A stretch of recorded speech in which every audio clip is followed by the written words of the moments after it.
So once you guys have completed attaching these sets to your timeline, you can start your simulation process. Now, if we go to simulate, and notice over here, if I press play, nothing is displayed in the simulation, and the reason for that is if we go to our tasks, you have to make sure that you associate with each of these tasks a particular task type. So we click on that and we select construct for all the tasks that we want to display in the simulation.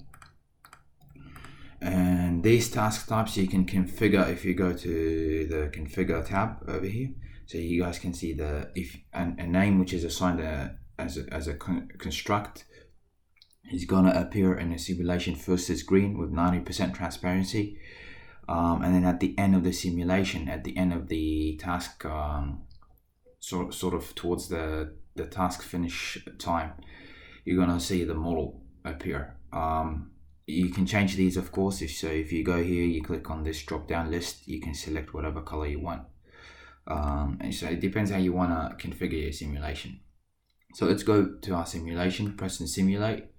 And now you guys can see that this shape of our formwork for our columns appears to be sort of a bit transparent. If I zoom in, if we press play, so you can see that it's going through the task, and then as soon as the task is completed, it turns into that solid object. Now, if you press on settings, we can change the duration of the playback. So say we wanted that to be maybe 10 seconds. Press OK. Let's repeat that. And notice now how the columns would start to appear. So these are the columns inside there.